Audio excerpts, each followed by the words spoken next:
Como bien les contaba, yo soy María Rosario Mejía, soy psicóloga y les voy a contar, bueno, esta presentación cambió un poco por lo que les acabaron de exponer y fue perfecto porque en la exposición anterior vimos toda la parte conceptual y teórica del modelo que yo les voy a presentar. Les voy a contar un poco cómo fue mi experiencia en la implementación de un modelo de gestión de conflictos alternativos basado en la justicia restaurativa.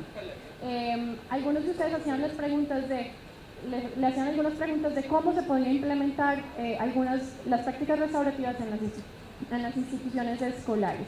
Bueno, la institución en la que yo trabajé durante 10 años como psicóloga, además de trabajar como psicóloga, estuve un año en la coordinación y eso implicaba el manejo de la convivencia, disciplina, etcétera.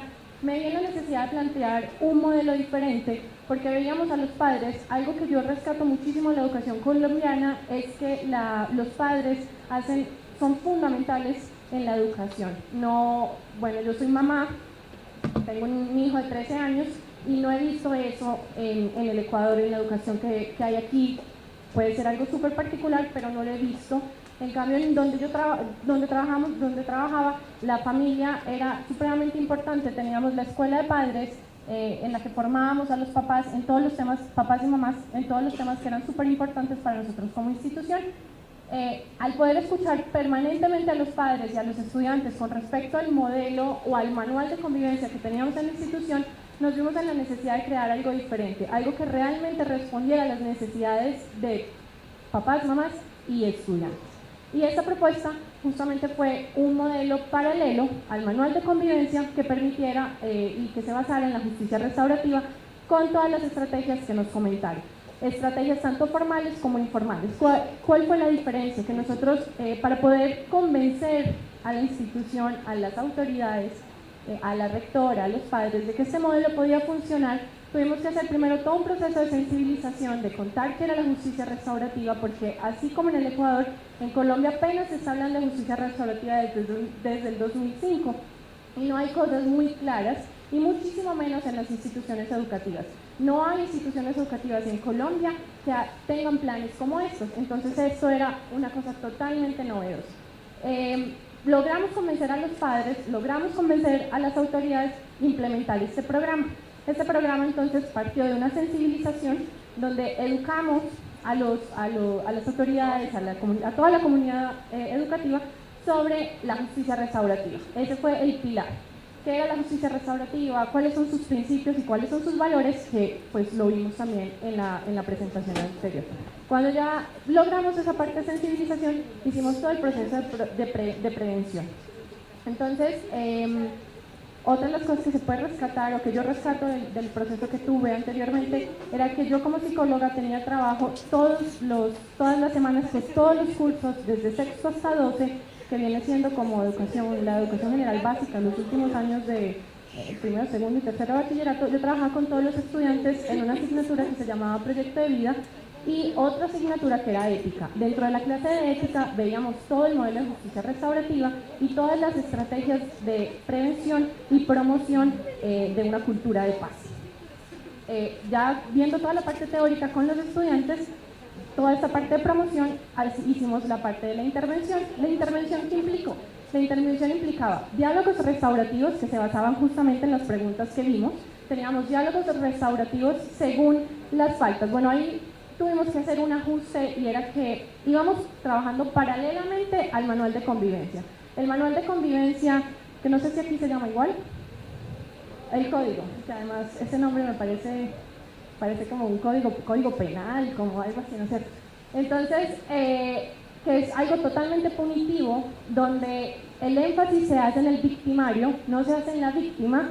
La víctima, ¿cuál es el papel de la víctima en estos manuales de convivencia? Es ser como probadores, ellos prueban que el victimario les hizo algo, pero no hay ninguna atención sobre la víctima, no hay ninguna reparación, la víctima no cumple ningún papel, es solamente decir, sí, él me hizo o ella me hizo, esto me hicieron y ya. Entonces, como íbamos trabajando paralelamente, lo que hicimos era dividirlas así como están divididas, faltas leves, faltas moderadas, faltas graves, faltas muy graves, y trabajar las prácticas restaurativas acordes a esas faltas. Y bueno, la práctica restaurativa que planteamos para las faltas leves eran los diálogos restaurativos, donde nosotros, o bueno, como lo planteaba yo, era que el diálogo restaurativo no se debe implementar, que en eso difiere un poco de él, pero tendrá mucho más experiencia que yo, no se debe implementar en el momento en que está ocurriendo la violencia como tal. ¿Por qué? Actuar en prácticas restaurativas cuando está en su máxima expresión las emociones, la agresión y lo demás, va a implicar que se haga de pronto un poco más de énfasis en la manifestación y no en el conflicto que generó la violencia. Que eso es algo súper importante que tenemos que tener claro. Conflicto y violencia no son lo mismo y no pueden ser tratados como sinónimos, porque si lo tratamos como sinónimo vamos a actuar únicamente sobre las manifestaciones y no es sobre eso que la práctica restaurativa, como yo la concibo o como se concibe, va a generar los efectos que queremos, ¿no es cierto? Entonces, bueno, en las faltas leves trabajamos con diálogos restaurativos. Obviamente todas las prácticas restaurativas tienen que ser voluntarias, las personas tienen que aprobar y aceptar que quieren hacer parte de una práctica restaurativa. No puede ser una cosa que nosotros impongamos, porque pues creo que es eliminar uno de los principios de la justicia restaurativa. Entonces los estudiantes tienen que estar en la disponibilidad de hacerlo. Bueno, una vez que nosotros lo catalogábamos como una falta leve, hablábamos de diálogos restaurativos. Cuando las faltas que cometían los estudiantes estaban relacionadas con pares, hacíamos o se proponía una mediación entre pares o no pares. Podría evaluarse o podría considerarse de alguna de las dos maneras. Así como nos exponían hoy, una mediación requiere una planificación y para eso nosotros igual formamos a estudiantes que cumplieron el papel y el rol de mediadores, como también madres, padres de familia y docentes. Todas estas personas nosotros las capacitamos para que pudieran ocupar el rol de mediador, que se debe tener muy claro que un mediador no es lo mismo que un árbitro. Un mediador no va a decir qué se hace y qué no se hace, si estuvo bien o si no estuvo bien. El mediador lo que va a hacer es poder entender el interés de las dos partes y llevar el discurso y llevarlo hasta que se dé una solución entre ellos consensuada y que también es libre. El mediador va a guiar un poco y orientar en eso. Entonces lo que nosotros hicimos fue formar a los mediadores, que como les decía eran padres también, padres y madres de familia, y estudiantes que eran voluntarios, que querían formarse, eran los estudiantes más grandecitos los que hacían parte de este proceso. Y hacíamos entonces en las faltas que eran moderadas, que eran solamente entre pares, que eran faltas que afectaban solamente a otra persona, entonces hablábamos de mediación.